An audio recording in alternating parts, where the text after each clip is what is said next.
Hello, Harris Barth Pond Life Aquatics, and today we are going to be setting up filtration on our brand new 6-foot Discus Aquariums. Right now we've only got bio sponge filters going in this aquarium, but we want something much bigger and external ready for us to sell out of. So today I'm going to be setting up the Fluval FX4.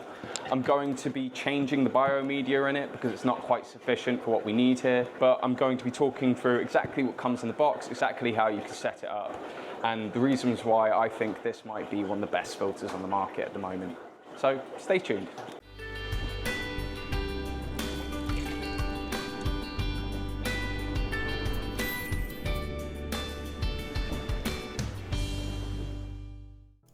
First things first, we are going to pick up our brand new Fluval FX4. The boxing is the classic Fluval colours in white, blue, black and red, and I think it's really smart. The first thing you should do when you pick up this product is to check the security tag hasn't been tampered with, just so you know that it is a brand new product and that you're going to get everything that it says it has inside the box. When you first open the box, you notice how everything is really nicely packaged. I think the only odd choice is this, where they have the back flush hose, but for some reason put the outlet in the same bag.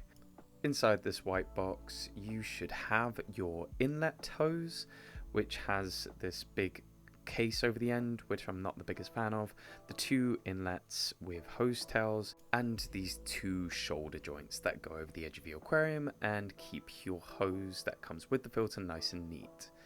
When you take the filter out of the box, it has some plastic wrapping around the outside and the hose is nicely spooled around the main body.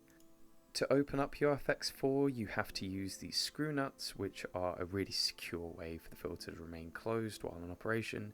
They're really easy to get off. You just screw them counterclockwise, give some gentle pressure to push them back, and then just lift the lid off. Inside the filter you have a warning note, which I would just ignore, and then you go through all of your different stages, which are held together with these red tabs, and each level has an outer area with foam sponge, and then the internals that have the media alongside a carbon pad and a physical media sponge. In the bottom section you have a little plastic bag that holds the media sacs with these plastic tabs, which are really useful keeping everything in place. But the first thing I would do is take these white sponges out and just immediately get rid of them, because they are the worst kind of biomedia. I'm replacing them with some Alfagrog because we have a bag open at the shop. We use it a lot in our external filtration just because it has a high surface area and allows for bacterial colonies to populate really easily. As you can see, I'm just going through and picking out grog that is the right size, that can sit really easily in the outer rim. Cleaning this is super easy just because it's easy to rinse through with the tank water.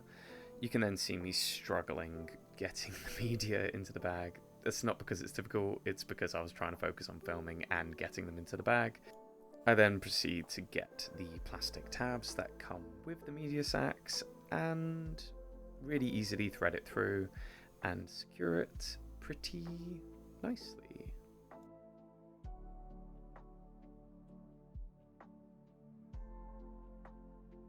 Now, while the FX4 does come with a activated carbon sponge, I don't think it's sufficient for a tank this size, so I am using Red Reef's Reef Spec Carbon. Yes, it is a Reef product, but carbon is carbon, and Reef Spec, in my opinion, do the best carbon on the market. We use it in koi ponds as well as aquariums, and I just put it in the bag that comes with the Reef Spec pack and give it rinse through to get any loose dust off alongside the media that I have put into the FX4 itself. Once that was all rinsed out, I then put the levels back together and use the red handles that come with the set to place it easily back into the casing. Now, this is one of the things that I do not like about the FX4 or Fluval filters in general. Yes, their hoses are particularly sturdy. I just do not like the way they feel or how they look. They're quite difficult to work with. They feel quite plasticky. That being said, you can easily replace them with see-through hoses at home. Right now you can see me using tank water to fill the FX4 halfway. That's because the priming system needs to be slightly filled before it can work. That being said, it's not a difficult thing to do, and once it is filled, it is the easiest filter to get going. I then put it back into the space where it's going to sit, use the lever knobs to clamp down the filter lid, and I'm ready to start setting the hoses up onto the main tank. It's at this point in filming that I realise there really isn't that much light underneath the shelf, so I switch on my light and then use the inlet and outlet clips to just push down directly onto the filter. They have a little clip system in place, so you will know when they are in, when they can't lift back off. I then use the rubber gaskets to push onto the outlets and use the Jubilee clips to tighten them down. I then position the inlet hose directly into the bubbles coming out the biosponge. I do move that later on.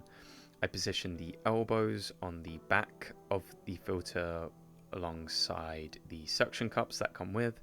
I cut the Fluval hose, which is always a bit of a nerve-wracking part, and I position it nicely down into the tank. I will say the clips that come with the shoulder pieces are particularly good. They hold the hose perfectly in place, even though they feel like they won't. They do get a really nice angle on the hoses, and they do sit really flush once they are in place, as you can see. Although I don't particularly like the design of the inlet, on a painted tank like this, where the back is completely blacked out, you really can't see the hoses or the inlet piece just because they are so dark. Once that's all in place, you can see me now doing the same with the outlet hose. There's me struggling to film and use the screwdriver again to get the Jubilee clip in place, but once I've got it all tightened down, you see me cutting the hose and putting the outlet hoses into place. Kind of counterintuitively, because I was just saying how I don't like how chunky the inlet is, I really like the outlet hoses. I like that they are multi-directional. It gives a lot of customizability when you need to adjust the flow of the tank.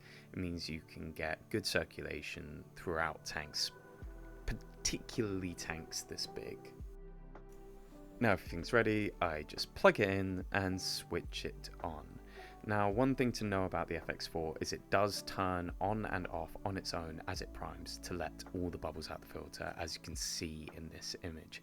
It's particularly useful because I found with other filtration units, you do have to spend some time trying to get all the bubbles out of the system, whereas the FX4, you just don't get that system. The automatic on and off switch is just fantastic. I've never had an issue with having any sort of buzzing or bubbles in the system.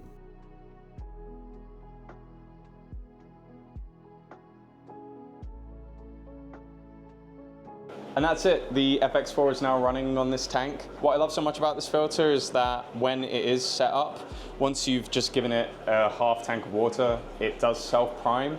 So it will turn itself off and on over the course of the next hour or so and just let all of the air out the system so you don't get any of that annoying buzzing noise. You don't have to worry about turning the filter on and off yourself manually.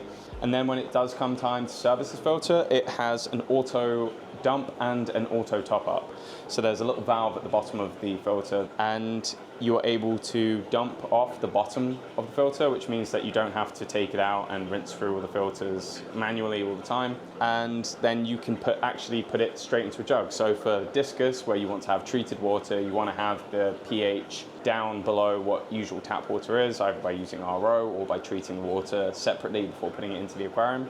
We can prepare all that water the day before. And then when we're ready to do the weekly water change, we dump off the bottom of the tank and then we reverse it and we can actually just refill straight. In the next few weeks, we're going to be stocking in plants on wood from Aquadip and storing them in here alongside our Discus. We checked the biology this morning and the nitrites are still a little bit high. It's still quite an immature tank.